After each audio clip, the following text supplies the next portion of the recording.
তেলের দাম বাড়িয়ে দেওয়া হলো, জ্বালানির দাম বাড়িয়ে দেওয়া হলো, এটা জনজীবনে যে একটা নেতিবাচক প্রভাব পড়েছে। আজকে আমি যে নোটিশটি দিয়েছি সেটা জ্বালানি তেলের মূল্য বৃদ্ধি সংক্রান্ত এবং জ্বালানি তেলের যে সংকট সে বিষয়টা নিয়ে। আপনি জেনে থাকবেন যে আমরা বৈশ্বিকভাবে একটা সংকটের মধ্যে আছি, একটা যুদ্ধ পরিস্থিতি চলছে।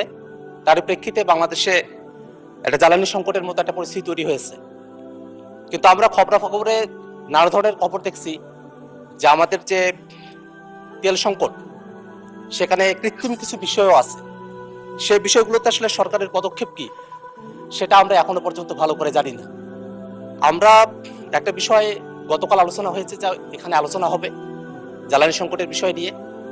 সেই সময়টাতে সরকারি দল বিরোধী দল আমরা পরস্পর আলোচনা করব, কিন্তু হঠাৎ করে যে এলপিজির দাম বাড়ায় দেওয়া হলো, আমাদের যারা রান্নাবান্নার কাজ করতেছেন, বিভিন্ন উৎপাদনের কাজগুলো করতেছেন, তারা কিন্তু এই সময়টাতে ভালো করে এই রান্নাবান্নার কাজগুলোতে তারা করতে পারবেন না যদি এইভাবে এলপিজি দামগুলো বাড়তে থাকে।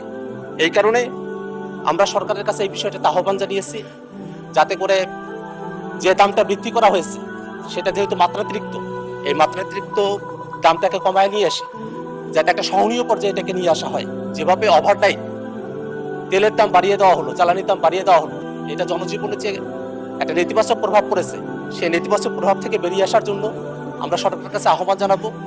আন্তর্জাতিক পর্যায়ে কথা বলে এবং দেশীয় যে সংকটগুলো আছে, মজুতদারি চলছে, বিভিন্ন জায়গায় সরকারের কিছু ফেলিওর আছে, সেই বিষয়গুলোকে অ্যাড্রেস করে যাতে করে এলপিজি সহ অন্যান্য যে জ্বালানিগুলো আছে সেগুলোর দাম একটা সহনীয় পর্যায়ে নিয়ে এসে জনজীবনে একটা স্বস্তি নিয়ে আসা যায়। সরকার বলছিল যে তারা দাম বাড়াবে না, কিন্তু তারা দাম বাড়াতে বাধ্য হয়েছে, বা যে পরিস্থিতিতে তারা দাম বেড়েছে, এত দাম বাড়ানো উচিত হয়নি।